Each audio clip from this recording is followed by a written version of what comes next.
damos las gracias a nuestro Dios por esta preciosa promesa que tú has dejado para tu pueblo, Señor. Gracias, Padre, por la sinceridad con que tú nos puedes hablar a nuestros corazones. Y perdón, Señor, porque muchas veces esa misma sinceridad no sale de nuestros labios, Dios. Gracias, Padre, por darnos la oportunidad, a través del sacrificio de tu Hijo Jesucristo, a través de la obra redentora en la cruz, hoy nosotros podemos regularizar nuestra situación frente a ti. Gracias porque tú perdonas nuestros pecados, tú perdonas nuestras faltas. Lo que muchas veces no hay es humillación por parte de tu pueblo, Señor. Es postrarse delante de tu presencia y reconocer la situación de pecado en la que vivimos, Señor. Oh Padre, gracias por ser tan bueno. Gracias por ser tan generoso y bondadoso, Señor. Gracias porque tú nunca te olvidas de tus hijos. Gracias porque tu vara y tu cayado infunden aliento a cada uno de nosotros. Gracias por esa protección divina que tú tienes sobre tus hijos. En el nombre de Jesús. Amén.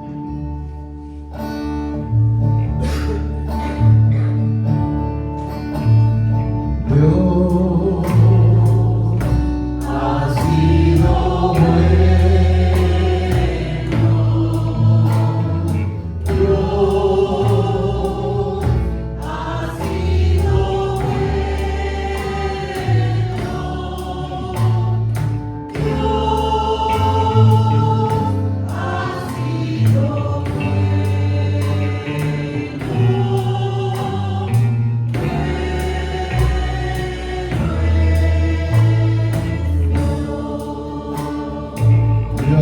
bueno.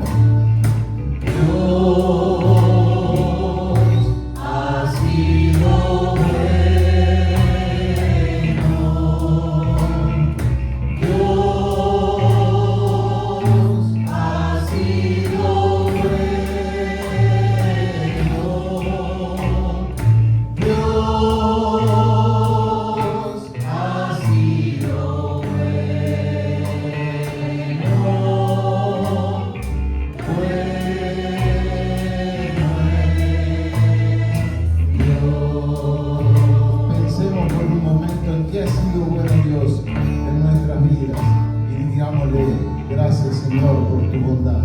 Gracias por cómo has sido conmigo. Dios ha sido bueno. Dios ha sido bueno. Dios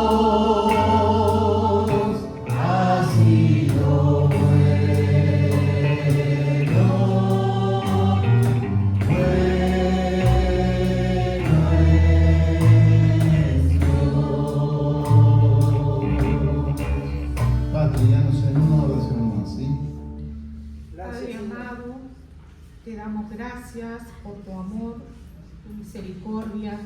Gracias, Señor, por estar aquí en tu casa, donde hemos venido, Padre amado, a alabar y glorificar tu nombre, darte toda la gloria, toda la honra y decirte gracias, gracias por esa bondad, por ese amor, por esa misericordia, por esa fidelidad que viene solamente de ti, Padre amado. Gracias por todo eso, Señor. Te pido que tú nos cuides, nos guardes, nos protejas y a su vez, Señor, te pedimos que en este momento, Señor, tú estés abriendo nuestros corazones, abriendo nuestra mente, Señor, para que podamos escuchar, Señor, el mensaje de tu palabra, tu mensaje, Señor, para cada uno de nosotros. Te pido por la persona que vaya a traer el mensaje, Señor, que seas tú hablando a través de ella. En el nombre de Cristo Jesús. Amén. Amén.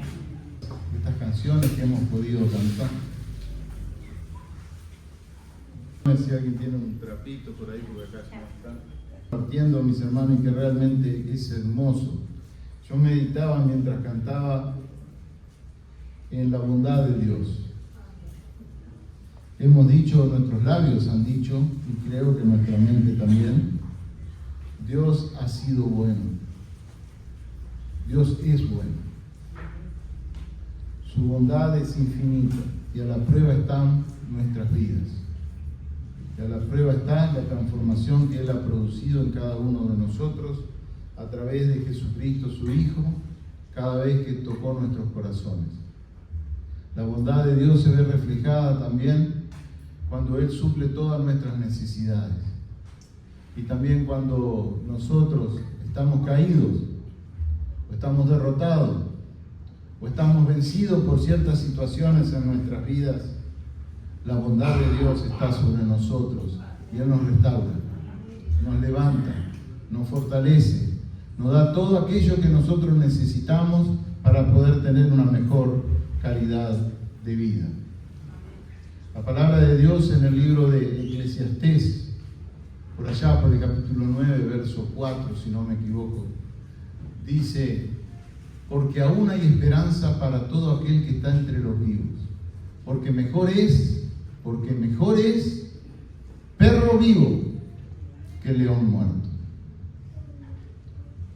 Sabias palabras del rey de Israel en su tiempo, Salomón, tercer rey de Israel, el cual Dios mismo dijo que no iba a haber hombre más sabio que él en toda la tierra, que no había ni habrá hombre más sabio que él. Y él nos pone y nos dice en su escritura del libro de Eclesiastés que mejor es perro vivo. Aún hay esperanza para todo aquel que está entre los vivos. Que está diciendo para todo aquel que camina en este mundo, que anda en este mundo, que aún tiene aliento de vida en su corazón, en su vida, en su ser. Aún hay esperanza. Porque mejor es perro vivo. Capaz que es un caniche que molesta bastante, ¿no? Porque no muerde mucho, pero molesta bastante. Mejor es perro vivo que león muerto. Ese león que nosotros lo vemos en la televisión porque no tenemos ninguno acá.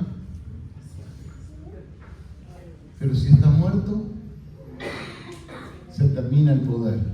Ya no hay ese animal poderoso. Si será grande el Señor y si será bondadoso nuestro Dios. Y realmente lo es. Lo es. Tenemos que realmente aferrarnos a nuestras creencias, aferrarnos a su amor, a su misericordia, a su bondad, que Él va a proveer para nuestras vidas todo lo que necesitamos. Podemos necesitar consuelo.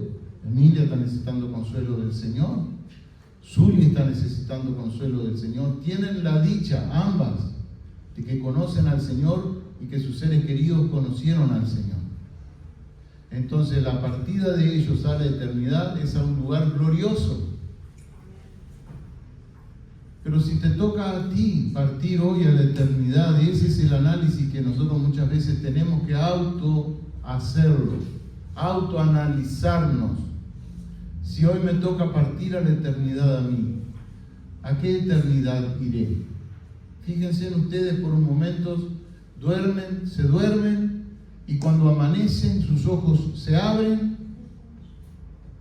¿Dónde estoy? ¿En la gloria del Señor? ¿O estoy en un lugar donde hay mucho fuego, azufre, calor, gritos, llanto, dolor, malas experiencias? Y usted en su corazón, como dice el predicador Billy Graham, y usted en su corazón, recriminándose por la eternidad, me hablaron de Cristo y no lo acepté. Me hablaron una y otra y otra y otra vez. Y ese es el mayor dolor que tendrá la persona que le toca ir a ese lugar. El dolor por el sitio en el que está, pero el dolor de su conciencia de que tuvo la oportunidad de estar en un lugar mejor y no lo supo aprovechar. ¿Por qué? Porque dejó pasar el tiempo. Por eso cuando estamos predicando la palabra de Dios, siempre decimos, este es el tiempo del Señor. Hoy es el tiempo del Señor. No entiendo mucho de lo que habla tal vez el predicador o las cosas que dice, pero sí dice que hay un Cristo que murió por mí, que resucitó al tercer día después de haber sido sepultado y hoy está la gloria del Padre. Y ese Cristo le dijo y les enseñó a sus discípulos en el capítulo 14 de Juan, verso 6, yo soy el camino, yo soy la verdad, yo soy la vida.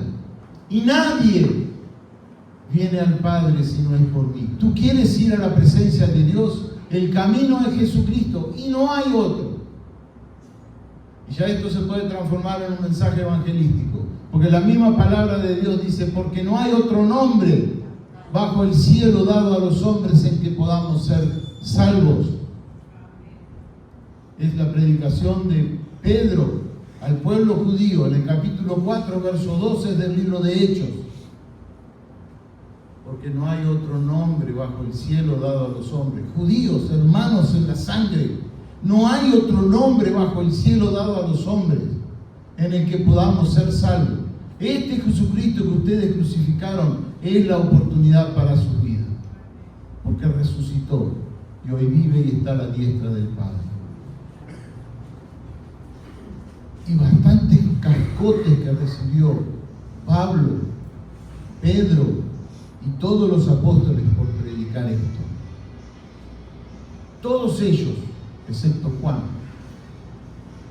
murieron violentamente. ¿Por qué? Por predicar esto. Por predicar la palabra de Dios. Pero Juan no se la sacó, no se la llevó de arriba tampoco. Fue metido en una olla hirviendo. Juan, antes de morir,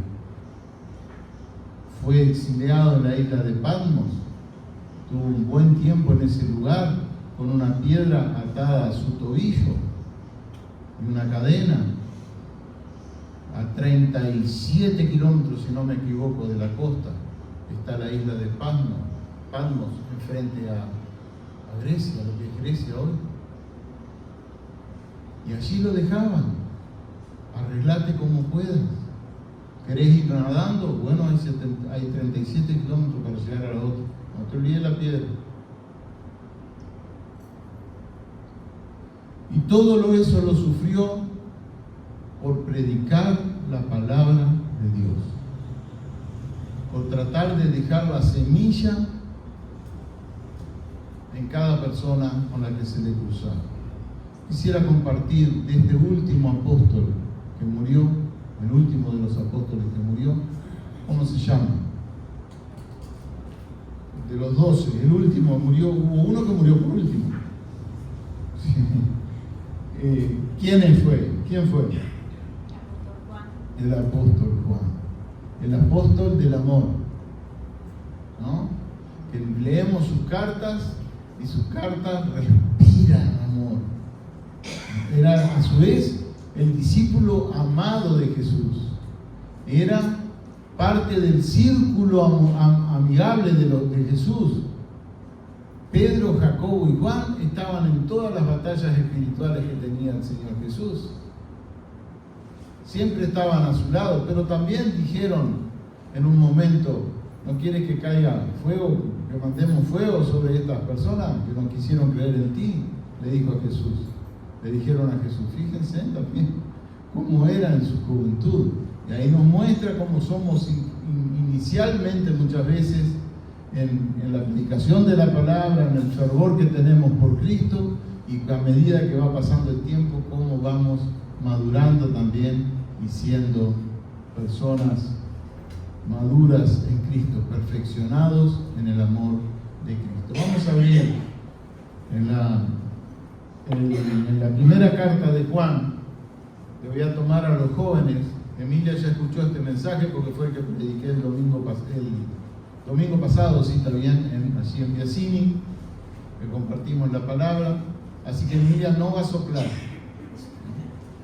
Emilia va a volver a escuchar. Los que estuvieron allí, como Lorena, Ariel no estuvo, ¿no, Ariel?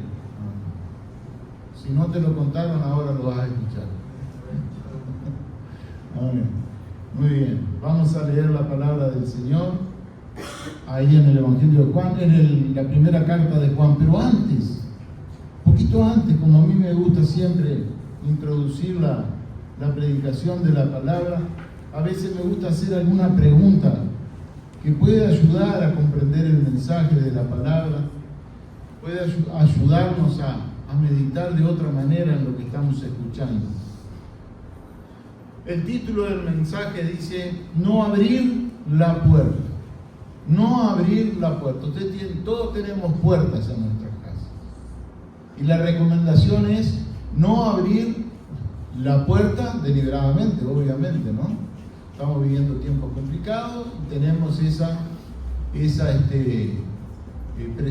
predisposición a no abrirle la puerta a cualquiera, ni cualquiera va a abrir la puerta. Por lo general son los mayores. Pero ese es el consejo muchas veces de nuestros padres, nuestras madres, a sus hijos, frente a la llegada de un desconocido a ese lugar. Fíjense que si nosotros le dejamos a Juan Pablo que abra la puerta allí, va a entrar toda la ciudad, porque él es muy charlatán, y muy conversador, y ya le va a mostrar los juguetes, tiene su riesgo. Y nosotros recomendamos esa predisposición de no abrir la puerta como mayores a nuestros hijos. ¿Lo hacemos por qué razón?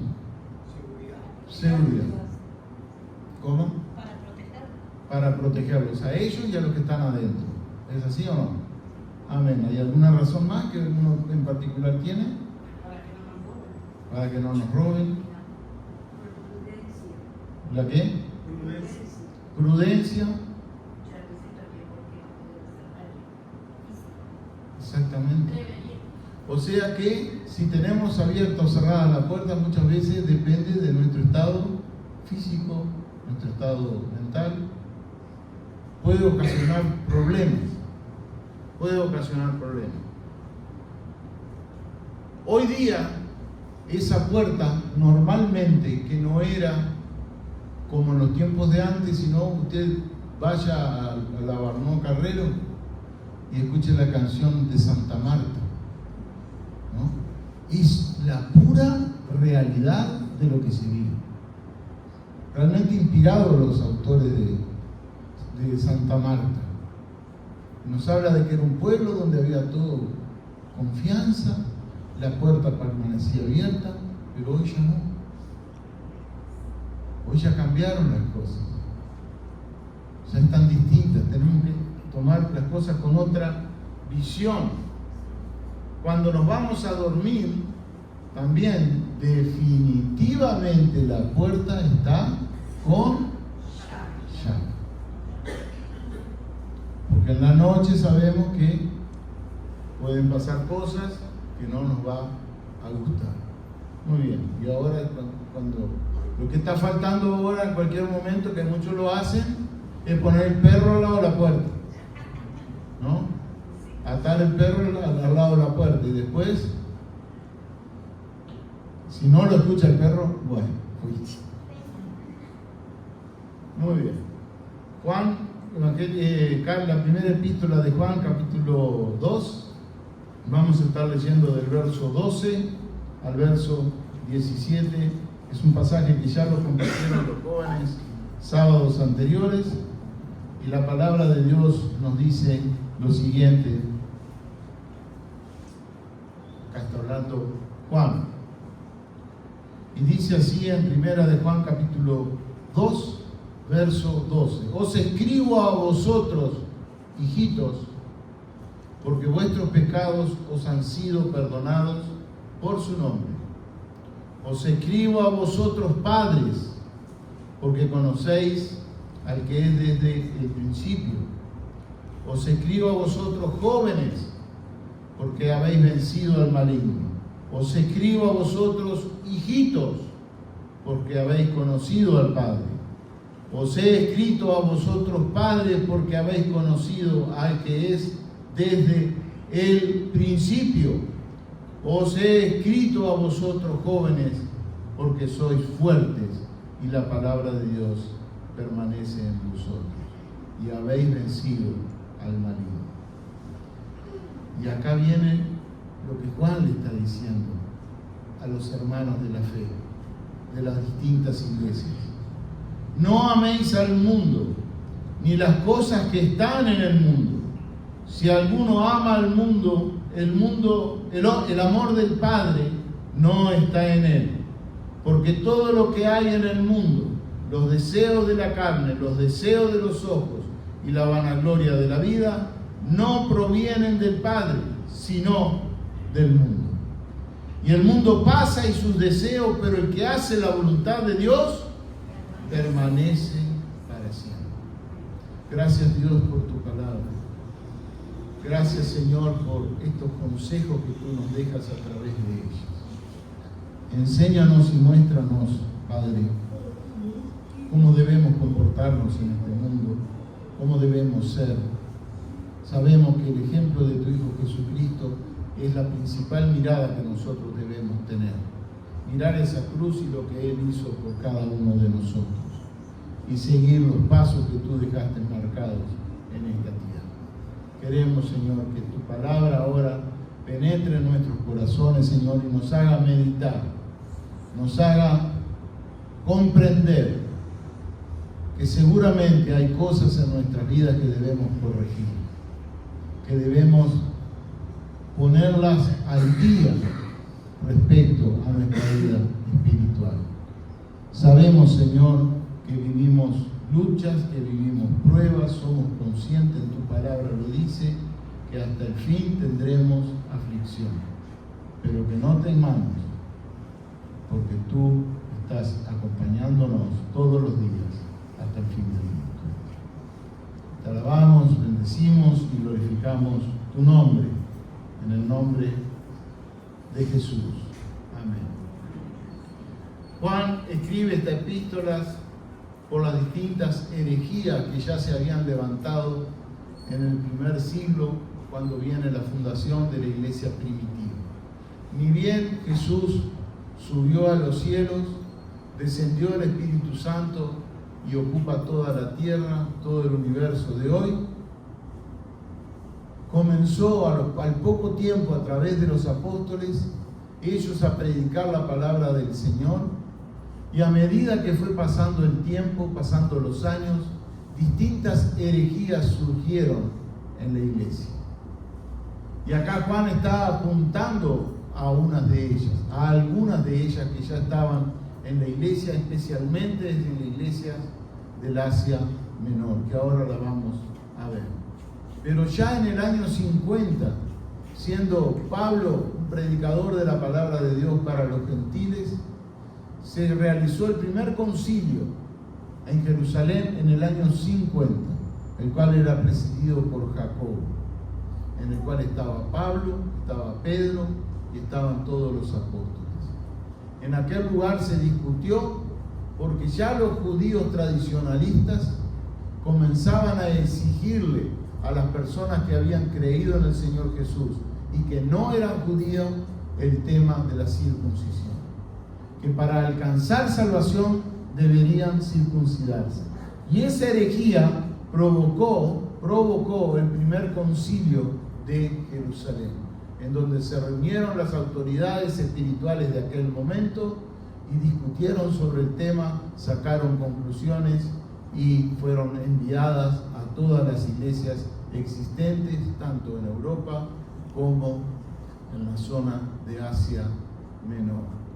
Entonces, con esto, mis hermanos, al poco tiempo que Jesús ascendió a los cielos, ya se empezó a querer distorsionar la palabra del Señor. Y eso trajo conflicto entre las personas, divisiones en las iglesias, peleas, inclusive persecución. Ahora Juan se enfoca en otras herejías que surgieron un poco más adelante de estas. Juan escribe esta epístola por las herejías que se habían levantado en la iglesia, y las herejías principales con las cuales estaba luchando Juan, enseñando a la iglesia, era el gnosticismo y el serintianismo. Era una doctrina que trató de imponer en la iglesia un tal Cerinto, así llamado. el gnosticismo, en donde decía que el espíritu es bueno y la materia es completamente mala. Entonces, mientras vos tuvieses tu espíritu bien, podías hacer con la carne, con tu cuerpo, lo que quisieras. Y eso trajo distorsión y división en la iglesia. Y principalmente aquellos creyentes en los cuales tenían ciertos antecedentes de pecado, les servía esta doctrina. Porque ellos creían en Jesús, pero con su cuerpo hacían lo que querían. Entonces seguían en las viejas costumbres. Y nosotros sabemos perfectamente bien que nosotros somos transformados totalmente por el Señor Jesucristo. Y el cerintianismo, que era una doctrina que enseñaba un tal Cerinto, era lo siguiente: enseñaba que Jesús, escuche bien, enseñaba que Jesús fue solamente un hombre sobre el cual descendió Cristo en el bautismo y se retiró justo antes de su crucifixión. Esa era la predicación de Cerinto, y eso era lo que le quería hacer creer a los feligreses de aquel tiempo. Juan se levantó contra estas dos herejías y escribió las cartas de primera, segunda y tercera de Juan. También Judas en su carta escribe enfocando en parte este tema. ¿Quién era Cerinto? Cerinto era un hombre de aquel tiempo, creo que era griego, no lo estoy seguro, pero era una persona que predicaba una herejía. Como les dije, como les leí, la definición de los que son seguidores de Cerinto, enseñaba que Jesús solamente era un hombre, o sea que no lo consideraba Dios. Y nosotros sabemos que Jesús es Dios, porque es eso lo que predica la palabra. Es eso lo que Jesús mismo enseñó a sus discípulos y a las personas que le escuchaban, que Él y Dios eran lo mismo. Que conoce al Padre, conoce al Hijo. Y el que niega al Padre, niega al Hijo. Eso lo enseñó el mismo Jesús. Sin embargo, este hombre decía que Cristo, que Jesús era un hombre como cualquiera de nosotros, el cual descendió Cristo en el bautismo. ¿Qué quiere decir? Que descendió cuando Jesús fue bautizado el Espíritu Santo, que eso es correcto, pero hasta que Él fue muerto y después de ahí se retiró. O sea que Jesús fue Dios desde el momento del bautismo hasta la crucifixión. Y que todo lo que hizo, lo hizo porque era Dios. En parte tiene razón, pero no acepta la humanidad de Cristo. Y eso Juan lo expone en esta carta. Lo que conocimos, lo que vivimos en el capítulo 1, en el verso, los primeros versos dice, y que lo que era desde el principio, lo que hemos oído, lo que hemos visto de nuestros ojos, lo que hemos contemplado y palparon nuestras manos tocantes al verbo de vida. Porque la vida fue manifestada y la hemos visto, y testificamos y os anunciamos la vida eterna, la cual estaba con el Padre y se nos manifestó. Lo que hemos visto y oído, eso os anunciamos, para que también vosotros tengáis comunión con nosotros, y nuestra comunión verdaderamente es con el Padre y con el Hijo Jesucristo. Estas dos cosas os escribo para que vuestro gozo sea cumplido. Este Cerinto cuenta la historia, no está en la Biblia, pero sí en los libros históricos de aquel tiempo. Estaba en una piscina en la ciudad de Éfeso, donde Juan vivió los últimos años y fue pastor en esa iglesia. Y había aguas termales en aquel lugar, como las hay acá. Entonces Juan se fue a bañar a una de las piscinas que estaban ahí con otros hermanos en la fe. Entró a la piscina y cuando empezó a mirar alrededor de él quién estaba, en esa piscina donde Juan se estaba bañando, estaba Cerinto. Cuando Juan lo vio a Cerinto en la piscina, agarró la toalla o el taparrabo, no sé en aquel momento qué era, ¿no? Agarró, salió de la piscina y se fue. Los que fueron con él no entendían nada. Cuando llegaron a los vestuarios, por decirlo de alguna manera, le preguntaron a Juan: Juan, ¿qué pasó? ¿Por qué no te vas a bañar? ¿Ustedes no vieron quién estaba en esa piscina? No, ¿quién estaba? Estaba Cerinto. Yo con Cerinto no comparto ni el agua. Hasta ese punto peleaba Juan por las herejías que habían surgido en aquel momento y que tantas personas se fueron al infierno por seguirlas. ¿Y ustedes piensan que las herejías quedaron ahí? No, mis hermanos. Las herejías siguen, continúan. Lamentablemente surgen doctrinas nuevas. Y la palabra de Dios, nosotros somos bien claros. Y Jesús fue bien claro cuando Él estaba muriendo en la cruz. Una de sus palabras y las últimas palabras que pronunció son: consumado es. Así expresó Jesús en su muerte. Consumado es. ¿Qué quiere decir el consumado es? Ya está hecho todo. Lo que había que hacer, ya lo hice yo. Jesucristo. Y en ningún otro hay salvación, porque no hay otro nombre bajo el cielo dado a los hombres en que podamos ser salvos. Cerinto no trae salvación. Ni nadie, yo por no pronunciar otras cosas que puedan herir la sensibilidad de otras personas. Solo Jesucristo trae salvación. Solo Jesucristo te da el nuevo nacimiento. A través de la fe y la gracia, por la gracia que Dios nos da. En el verso 12 al 14 nos habla de los destinatarios de esta carta. Leemos, dice: os escribo a vosotros, hijitos, porque vuestros pecados os han sido perdonados por su nombre. Os escribo a vosotros, padres, porque conocéis al que es desde el principio. Os escribo a vosotros, jóvenes, porque habéis vencido al maligno. Os escribo a vosotros, hijitos, porque habéis conocido al Padre. Os escribo a vosotros, padres, porque habéis conocido al que es desde el principio. Os he escrito a vosotros, jóvenes, porque sois fuertes y la palabra de Dios permanece en vosotros y habéis vencido al mundo.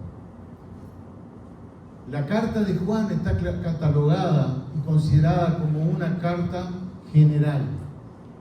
¿Qué quiere decir esto? Que esa carta no fue escrita específicamente para una persona o para un grupo de personas en particular. La carta de Efesios fue escrita a los efesios. La carta de Colosenses fue escrita a los colosenses por Pablo. La carta de Filipenses fue escrita a los filipenses por Pablo. Lo mismo la de Corintios, lo mismo la de Romanos y todas las cartas de Pablo. Pero esta carta es escrita a los cristianos, a los creyentes. Y es una epístola en la cual las iglesias lo recibían y tenían la obligación de trasladarla a otra iglesia. En todo caso, hacer una copia, quedarse con la copia y mandar el original de Juan a otro lugar para que las otras iglesias estuviesen al tanto de lo que Juan estaba mencionando. Entonces, es una carta general. Y es tan general que nos llega a nosotros en el día de hoy a través de la palabra del Señor. Porque el Señor nos está hablando a nosotros acá. No estaba hablando a los cristianos del primer siglo, la iglesia primitiva. Esto es tan cierto lo que Él dice acá, que nos atañe a cada uno de nosotros. Y está hablando a tres grupos de personas. A lo que les dice hijitos, a lo que les dice padre y a lo que les dice jóvenes. Podemos por ahí inicialmente tomar una interpretación como que son distintas edades, pero en realidad son edades espirituales. Hijitos son todos aquellos que comienzan a dar los primeros pasos en el Señor, son los recién convertidos, son esas personas que necesitan mucho de tu ayuda, que sos maduro, mucho de las oraciones de la iglesia, para que el diablo no saque partida con ellos. Los jóvenes, habéis vencido, los hijitos, porque vuestros pecados han sido perdonados. ¿Por qué les dice eso? Porque son nuevos en la fe. Pero lo que sí ellos saben es que han tomado una decisión por Cristo, y el tomar una decisión por Cristo es aceptar el perdón de Dios de nuestros pecados. Pero para aceptar el perdón de Dios de nuestros pecados, primero debemos arrepentirnos, reconocerlo y arrepentirnos. Entonces, estas personas estaban en esta etapa. Y les escribe a ellos: habéis vencido, habéis conocido al Padre, esto es, a Dios Padre. Lo hacen de una forma muy paternal por parte de Juan, al decirle hijitos. Es una forma cariñosa de explicarles a las personas: che, vos, mirá que tenés que arrepentirte. Medio violento, ¿no? A veces sirve, pero para casos muy especiales. Pero el amor de Dios, mostrar el amor de Dios para las personas que no conocen a Cristo es determinante. Es determinante, porque de tal manera amó Dios al mundo. Dios mostró su amor. Dios mostró muchas cosas, pero una de las primeras cosas que mostró, por no decir la primera, es su amor por su creación. Jóvenes, les dice: habéis vencido al maligno, porque sois fuertes y la palabra permanece en vosotros. Jóvenes, les dice: habéis vencido al maligno y la palabra de Dios, sois fuertes porque la palabra de Dios permanece en vosotros. Jóvenes en edad espiritual, que ya comenzaron a hacer un cierto desarrollo y a tener una cierta madurez en la palabra de Dios y en el conocimiento de nuestro Señor Jesucristo. Pero Juan, cuando está escribiendo, los involucra en lo que él les va a aconsejar y les va a decir. Ya lo involucró a los jóvenes, ya lo involucró a los hijitos, a los recién nacidos en Cristo, y ahora a los jóvenes, pero también pone a los padres. Pero para terminar con los jóvenes, dice lo siguiente: conocen la sana doctrina, los que son jóvenes, conocen la sana doctrina, pero no tienen la experiencia de los padres que han vivido la fe. O sea que le falta desarrollar todavía su conocimiento. No piense que usted lo va a creer, lo va a entender todo de un día para el otro. Lleva mucho tiempo. Y sobre todo mucha oración y consagración al Señor. También le habla a los padres y le dice: conocéis al que es desde el principio. Conocéis al que es desde el principio. Esto son palabras teológicas de Juan. ¿Cómo que conozco desde el principio? Si Jesús nació en el año 0. Pero la palabra de Dios nos dice y nos hace ver que Jesús estaba desde antes de la fundación del mundo. ¿Por qué? Porque Jesús es Dios. Y esto lo entienden los más maduros. Los más maduros, los que tienen conocimiento. Filipenses 3:10, quisiera compartir esta palabra de Pablo a los filipenses en el capítulo 3, verso 10. Y dice Pablo: a fin de conocerle. Si leemos un poquito para atrás, y ciertamente dice así, verso 8: y ciertamente aún estimo todas las cosas como pérdidas por la excelencia del conocimiento de Cristo Jesús, mi Señor, por amor del cual lo he perdido todo y lo tengo por basura para ganar a Cristo. Estas palabras las dice una persona que es madura en la persona de Jesucristo, que ya ha vivido muchas experiencias y se ha dado cuenta que realmente Jesucristo lo vale todo. Entonces está en condiciones de hablarles a los filipenses y hablarnos a nosotros en este término. Y ser hallado en Él, no teniendo mi propia justicia, que es por la ley, sino la que es por la fe de Cristo, la justicia que es de Dios por la fe, a fin de conocerle y el poder de su resurrección y la participación de su padecimiento, llegando a ser semejante a Él en su muerte. Semejante a Él en su muerte. ¿Ustedes saben cómo fue muerto Pedro? Yo sé que vos lo sabés. Pero quiero ver si hay alguna otra persona que sabe cómo murió Pedro. ¿Cómo murió Pedro? Todos tuvieron muertes violentas, le dije al principio. Todos los discípulos, excepto Juan, pero no la pasó bien tampoco. Juan tuvo problemas. Tuvo momentos feos, momentos tristes, momentos de dolores físicos. Sé que uno de ellos, al ser crucificado, pidió estar cabeza abajo porque no merecía lo que Cristo había sufrido. Escuchó mi hermano.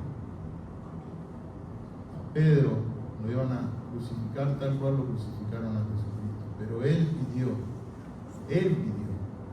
que lo crucificaran así como lo crucificaron a Cristo, sí, pero dada vuelta a la cruz, con la cabeza hacia abajo, porque él no merecía tener la misma muerte que tuvo el Señor Jesucristo.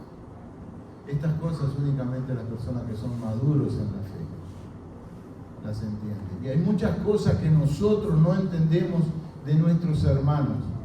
Hay muchas cosas que el maduro en la fe entiende, pero el que es joven o el que recién arranca en la doctrina, a aprender la doctrina de Jesucristo, muchas veces no comprenden lo que hacen los más maduros en la fe. Basta, no quiero poner, les voy a poner así el ejemplo, pero no voy a hablar del ejemplo. Eso pasó en mi familia con mi padre, en los primeros tiempos, hasta que entendimos algunos lo que significa Jesucristo en el corazón de la persona y la transformación que puede generar. El que no es cristiano, el que no ha experimentado el amor de Cristo, no entiende. El hombre natural no percibe las cosas que son del Espíritu de Dios, porque ellas se han de discernir espiritualmente. Esto es lo que le dice Pablo a la iglesia de Corintios. Las cosas espirituales se disciernen espiritualmente, y para poder discernir espiritualmente las cosas, la presencia del Espíritu Santo de Dios en tu vida es determinante. Tú vas a leer la Biblia y no la vas a entender en muchas de sus partes, pero a medida que va pasando el tiempo, tú te vas aferrando a la fe y vas creciendo en la palabra del Señor, vas entendiendo y comprendiendo lo que la palabra de Dios dice. Y te vas a dar cuenta también que es inerrante, como se nombró a la palabra de Dios, y es la verdad, no tiene errores. Muy bien, seguimos.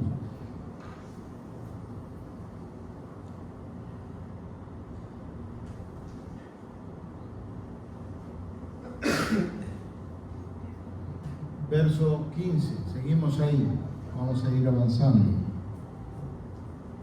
Verso 15, bueno, para concluir esta primera parte del mensaje, el primer punto del mensaje, vamos a resumirlo. Juan está hablando a las iglesias, y en las iglesias él tiene en cuenta que hay personas que son niños espirituales, jóvenes espirituales y maduros espirituales. A los jóvenes, a los niños espirituales los llama como hijitos, a los un poquito más desarrollados los llama jóvenes, y a los desarrollados les llama padres.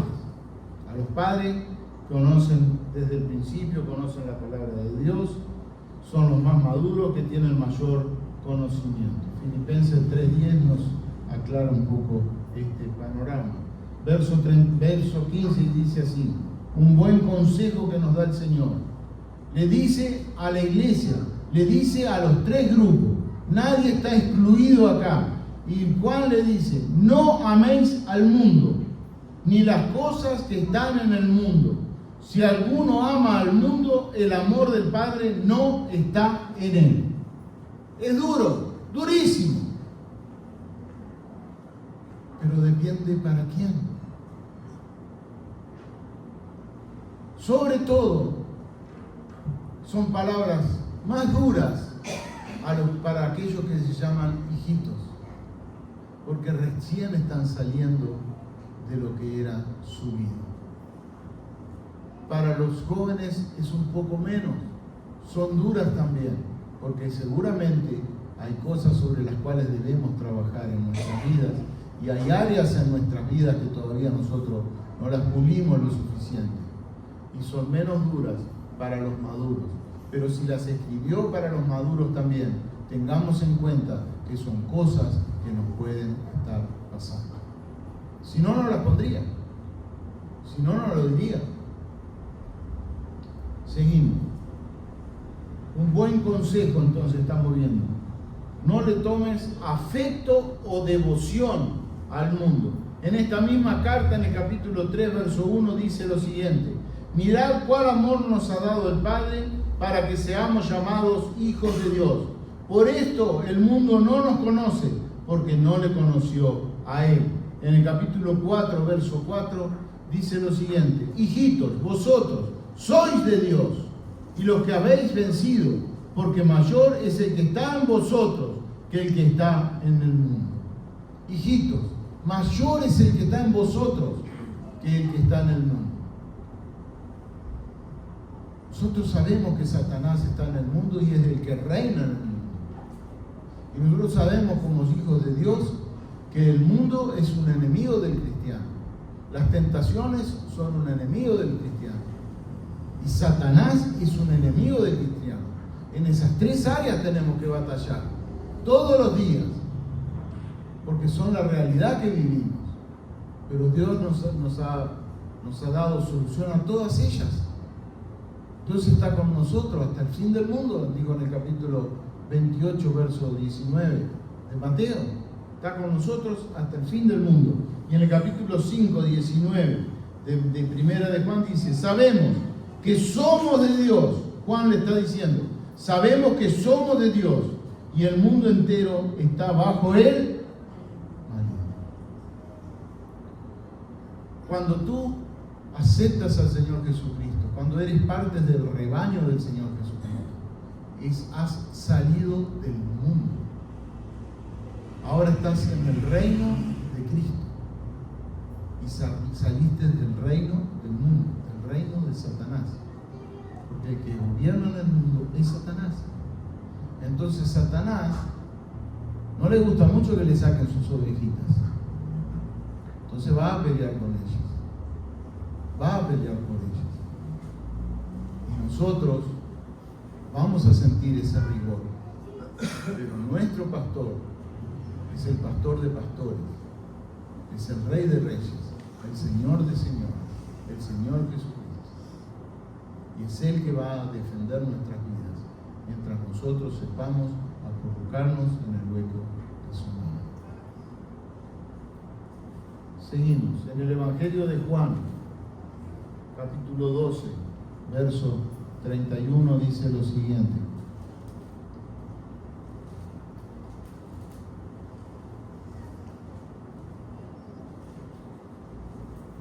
en el Evangelio de Juan 12, 31 dice lo siguiente: ahora es el juicio de este mundo, ahora el príncipe de este mundo será echado fuera. ¿Quién es el príncipe de este mundo? Satanás. Pero dice la palabra de Dios: ahora es el juicio de este mundo. Está hablando de su crucifixión. Está hablando de que Él va a ir a la cruz y va a vencer a la muerte. Está hablando que lo van a sepultar y al tercer día resucitará. Y con Él la victoria sobre el pecado. Y este príncipe va a ser juzgado un día en la eternidad. Y va a ser encarcelado por la eternidad. De acuerdo a lo que dice la palabra del Señor, después del milenio vendrá el juicio final. Y ahí Satanás será echado al abismo junto con todos aquellos que no creyeron. Son palabras de Dios. En el capítulo 15, verso 18 del mismo libro de Juan, dice lo siguiente: si el mundo os aborrece, sabed que a mí me han aborrecido antes que a vosotros. Si a ti te preocupa que el mundo te rechaza por como sos, tienes que saber y tiene que ser un consuelo que a Jesús también lo rechazaron. A los suyos vino y los suyos no le recibieron. Eso dice en Juan, capítulo 1, verso 11. A los suyos vino y los suyos no le recibieron. Efesios 6, 11 y 12 dice lo siguiente. Yo creo que lo sabemos de memoria, pero lo vamos a leer de todas maneras. Vestidos de toda la armadura de Dios, para que podáis estar firmes contra las acechanzas del diablo, porque no tenemos lucha contra sangre y carne, sino contra principados, contra potestades, contra los gobernadores de las tinieblas de este siglo, contra huestes espirituales de maldad en las regiones celestes. Esto está escrito para los que somos hijos de Dios. Vamos a tener lucha. Por tanto, vístanse con toda la armadura de Dios. Y la descripción de la armadura de Dios está a continuación, que la puede leer en su casa. Nos ha dejado solo el Señor. En Santiago 4:4 la palabra del Señor dice lo siguiente: oh almas adúlteras, dice Santiago, el medio hermano de Jesús, ¿no sabéis que la amistad del mundo es enemistad contra Dios? Cualquiera pues que quiera ser amigo del mundo se constituye enemigo de Dios. No améis al mundo, le dice Juan, si las cosas que están en el mundo, ni las cosas que están en el mundo. Si alguno ama al mundo, el amor del Padre no está en él. Y Santiago lo vuelve a enfatizar. Vamos al verso 16 y 17, es el tercer punto, y con esto terminamos. Lo que el mundo te ofrece es el título. Tal vez tengamos que prestar mucha atención en estos versículos de la palabra de Dios. Porque dice así: porque todo lo que hay en el mundo, los deseos de la carne, los deseos de los ojos y la vanagloria de la vida, no provienen del Padre, sino ¿de dónde? Del mundo. ¿Y quién es el príncipe del mundo? Satanás. Por tanto, provienen de Satanás. Lo que hay en el mundo, los deseos de la carne, los deseos de los ojos y la vanagloria de la vida, no provienen del Padre, sino del mundo. Hay tres puntualizaciones que hace Juan aquí. Habla de los deseos. ¿Qué es un deseo? ¿Qué es un deseo? Díganme, mi amor, así no están tan en silencio. Un anhelo. Ahí está, un deseo. Yo deseo tal y tal cosa. Yo deseo tal y tal otra. Y Juan los enfatiza acá, dice, los deseos de la carne, los deseos de los ojos y la vanagloria de la vida no provienen del Padre, sino de Satanás. O sea que son cosas que inciden en nuestras vidas y que si las dejamos que hagan, que tengan cabida, nos van a lastimar, nos van a dañar. Lo que el mundo te ofrece, Santiago 4:4 no lo leemos ya, lo hemos leído una vez. Los deseos, vamos a los deseos de la carne. Es la naturaleza pecaminosa del hombre, la naturaleza pecaminosa del hombre. Es lo que la palabra de Dios nos llama en algunos lugares la concupiscencia de nosotros. Es algo que está allá adentro. Nosotros hemos aceptado el perdón de Dios de nuestros pecados, pero continuamos pecando. Y se presentan cosas en nuestra vida que surgen y nacen de nuestro interior, vienen y se nos genera el problema. ¿Lo hago o no lo hago? ¿Está bien o está mal? Ese es el deseo de la carne, la naturaleza pecaminosa del hombre. Y vamos a ver lo que nos dice Pablo al respecto. Nosotros lo tenemos a Pablo como un gran predicador, como el persona que trajo el Evangelio a todos los gentiles, pero no por eso dejó de tener pruebas, dejó de tener luchas, dejó de tener situaciones límites, al punto que murió de una forma feísima, perseguido, maltratado, castigado. La pasó mal realmente. Y fíjense lo que dice en Romanos 7, 15 al 25. Dice así la palabra del Señor. Porque lo que hago no lo entiendo, pues no hago lo que quiero, sino lo que aborrezco, eso hago. Acá lo que está hablando Pablo es de la lucha interior que nosotros tenemos, de nosotros mismos con nuestra concupiscencia. El nuevo hombre con el viejo hombre, lo que éramos antes de conocer a Cristo y lo que somos ahora que conocemos al Señor Jesucristo. Y Pablo dice, porque lo que hago no lo entiendo, pues no hago lo que quiero, sino lo que aborrezco, eso hago. ¿Qué aborrecía Pablo? El pecado, deshonrar a Dios, vivir una vida que no condice con un cristiano. Pablo estaba diciendo eso. ¿Por qué? Porque era una lucha interior que él tenía con su viejo yo. Es la lucha que tenemos todos. Verso 16. Y si lo que no quiero, esto hago, apruebo que la ley es buena. De manera que ya no soy yo quien hace aquello, sino el pecado que mora en mí. El pecado que mora en mí. Y yo sé que en mí, esto es, en mi carne, no mora el bien, porque el querer el bien está en mí, pero no el hacerlo. Porque no hago el bien que quiero, sino el mal que no quiero. Eso hago. ¿Usted no ha luchado con esto en su vida? Claro que sí, mi hermano. Claro que sí. Y si hago lo que no quiero, ya no lo hago yo, sino el pecado que mora en mí. Así que, queridos, queriendo yo hacer el bien, hallo esta ley, que el mal está en mí.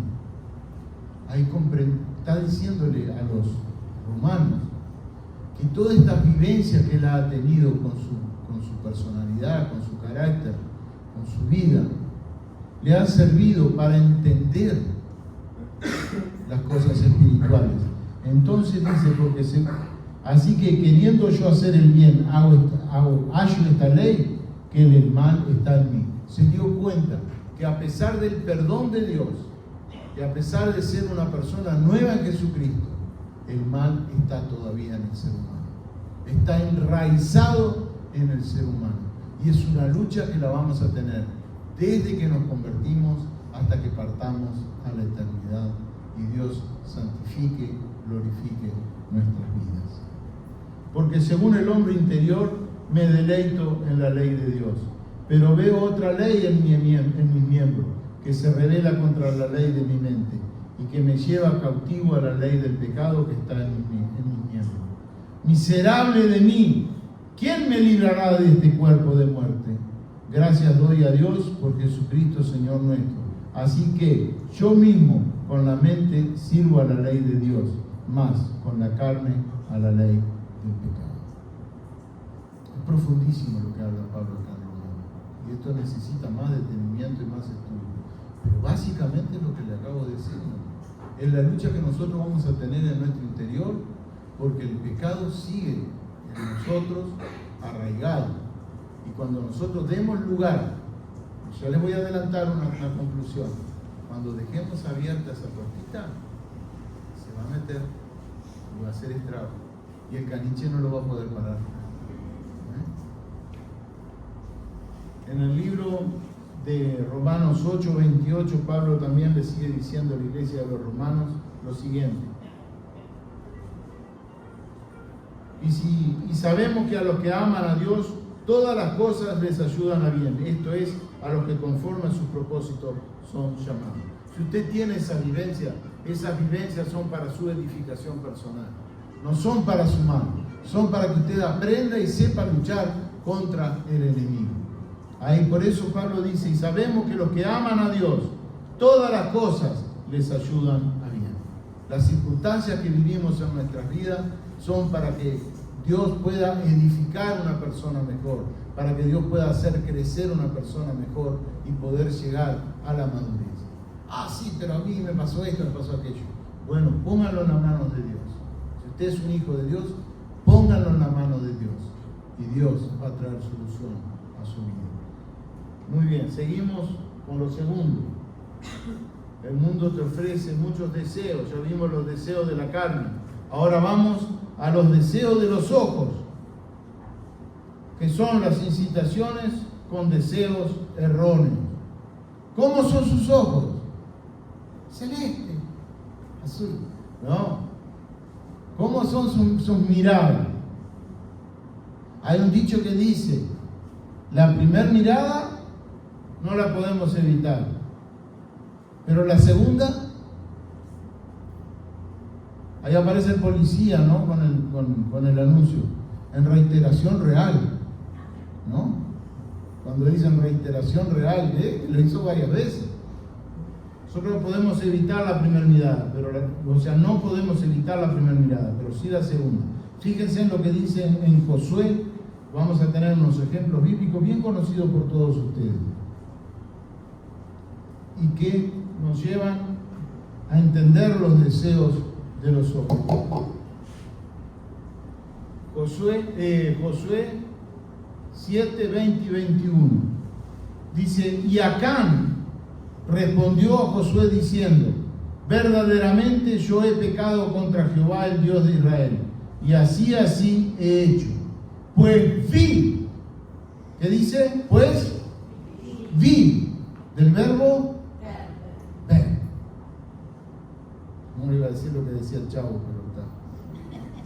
Pues vi entre los despojos un manto babilónico muy bueno, y 200 ciclos de plata, y un lingote de oro de peso de 50 ciclos, lo cual codicié y tomé, y he aquí que está escondido bajo tierra en medio de mi tienda, y el dinero debajo de ello. Esto es la consecuencia de la derrota de Israel en Jai. El pueblo de Israel venció a Jericó, cayeron los muros de Jericó, tomaron la ciudad y siguieron adelante en la conquista de la tierra prometida.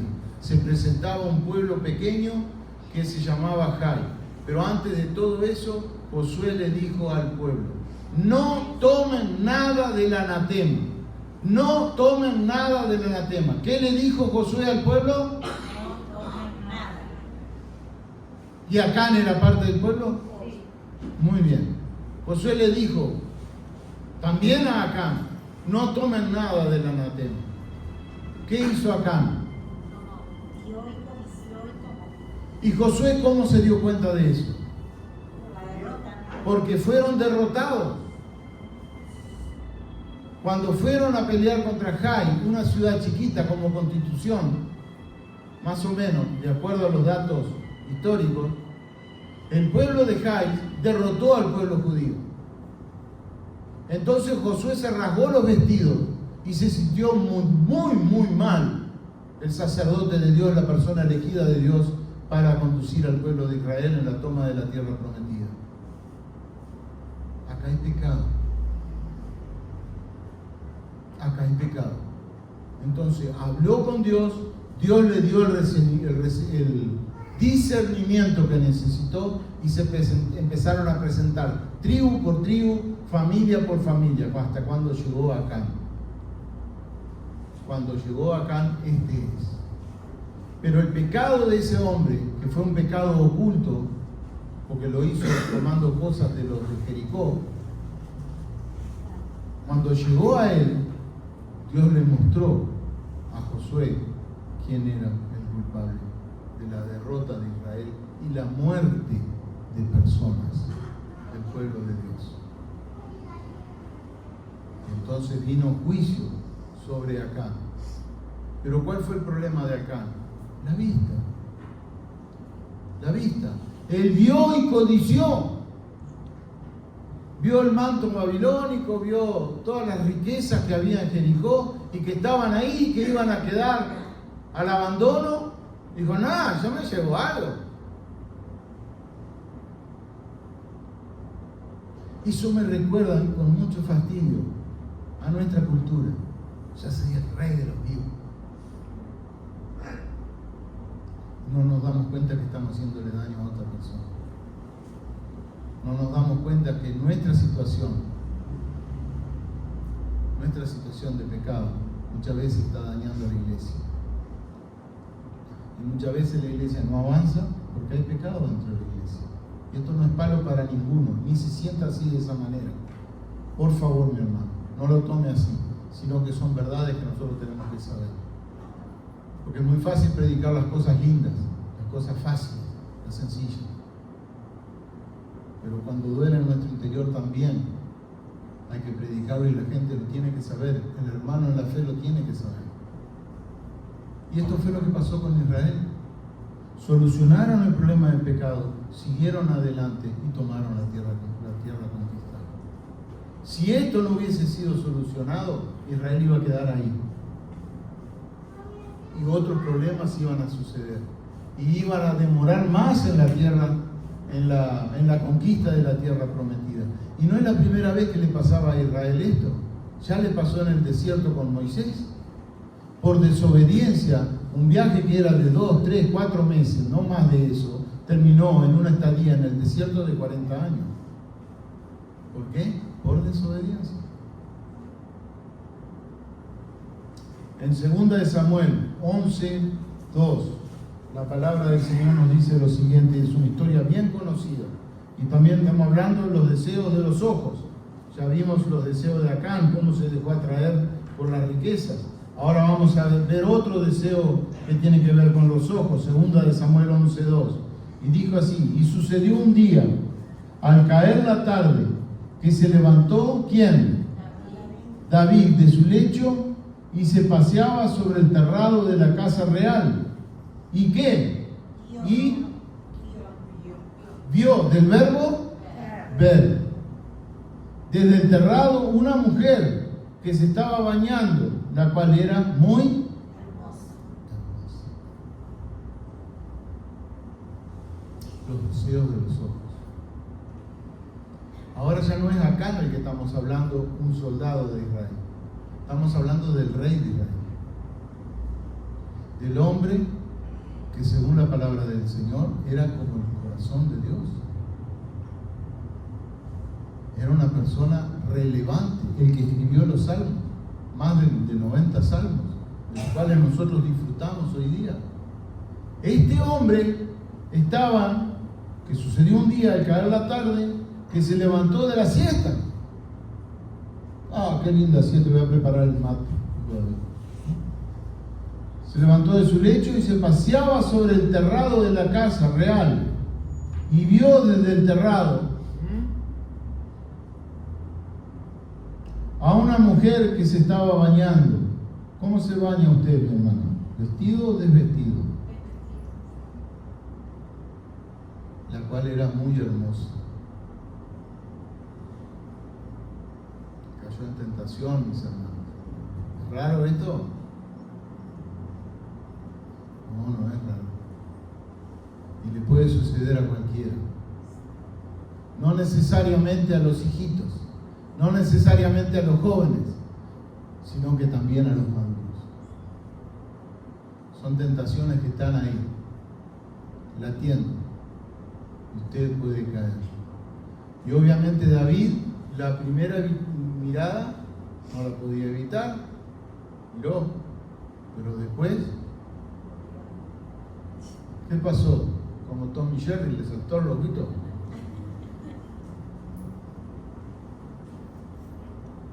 Y las consecuencias que esto trajo, mis hermanos, no las voy a hablar ahora porque se daría motivo a otra predicación más. Pero las consecuencias que trajo esto, conspiración, muerte, rebelión en el pueblo de Israel.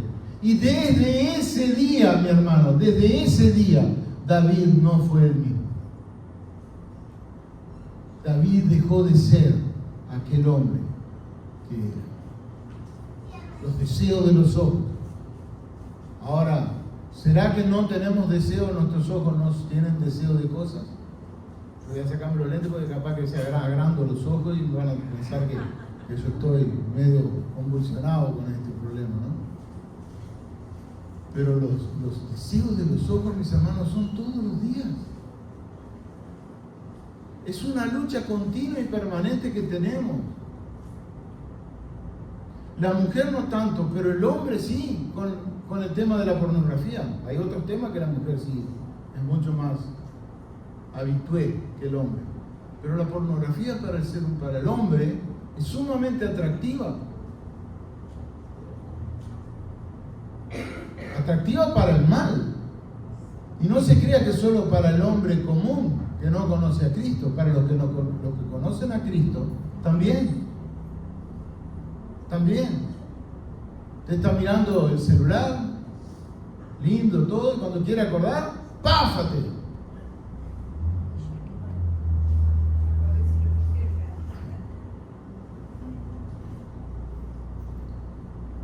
Tenemos que tener mucho cuidado, mucho dominio propio. Realmente descansar en Dios para poder vencer todas estas situaciones. Y hay otras más. Yo tengo 2 ejemplos más, pero para no estirar el mensaje, lo dejamos ahí. Léalo en Génesis 3:6 y en Mateo 5:27 al 29. Ahora habla de la vanagloria de la vida también. ¿La vanagloria a qué se refiere? La vanagloria es la soberbia, la persona que actúa en forma soberbia. ¿Sí? Fíjense en lo que dice en Santiago 4:6. Vamos al libro de Santiago, a leer en el capítulo 4, verso 6. 16. Dice así: pero ahora os jactáis en vuestra soberbia.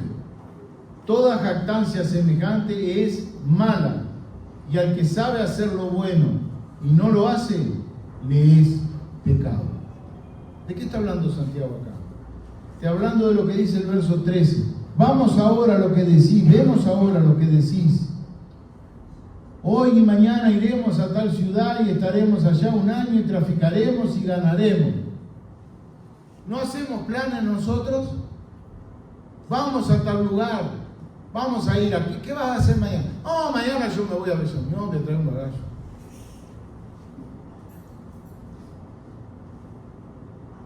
Y la palabra de Dios te dice: cuando no sabéis lo que será mañana, porque ¿qué es vuestra vida? Ciertamente es neblina que se aparece por un poco de tiempo y luego se desvanece. En lugar de lo cual deberías decir: si el Señor quiere, viviremos y haremos esto o aquello. Lo que vas a hacer mañana debería de estar en las manos de Dios. Y todo lo deberíamos dejar en las manos de Dios. Pero ahora os jactáis en vuestra soberbia. Toda jactancia semejante es mala. Y el que sabe hacer lo bueno, y no lo hace, es pecado. A estos pecados se les llaman pecados de omisión. Cosas que nosotros podemos hacerla y sabemos hacerla y no la hacemos. Eso es un pecado de omisión. Vamos a ponernos en pie, mis hermanos. Estas 3 cosas que hemos hablado son 3 puertas que se abren producto y resultado de nuestras negligencias en nuestra vida espiritual. Son 3 puertas que se pueden abrir. Vamos a compartir la cena del Señor también, pero quiero que estén de pie para orar al Señor y entregar este mensaje en sus manos y pedirle a Dios que nos guíe en todo lo que tiene que ver con nuestra vida espiritual. Padre, en el nombre de Jesús, bendecimos y glorificamos tu nombre. Te damos las gracias, nuestro Dios, por este tiempo, por tu palabra, por todo lo que está escrito en ella. Gracias, Señor, por permitirnos poderla compartir. Y, Señor, también pedirte, Dios, que tú nos ayudes en nuestras debilidades. Hay muchas cosas, Señor, que se han dicho hoy, que en los cuales seguramente alguna de estas áreas fallamos, Señor. O tenemos problemas, o tenemos dificultades, o somos débiles, Señor. Pero creemos en ti que nos puedes fortalecer. Dejamos en tus manos, Señor, todo nuestro ser, lo más íntimo de cada uno de nosotros, para que tú lo ordenes, Señor, y para que tú también hagas de nosotros personas dignas de ti. Te adoramos, te bendecimos y te glorificamos en el nombre de Jesús. Amén. Tomen sus asientos. Vamos a compartir la cena del Señor. Le voy a pedir a Jesús que te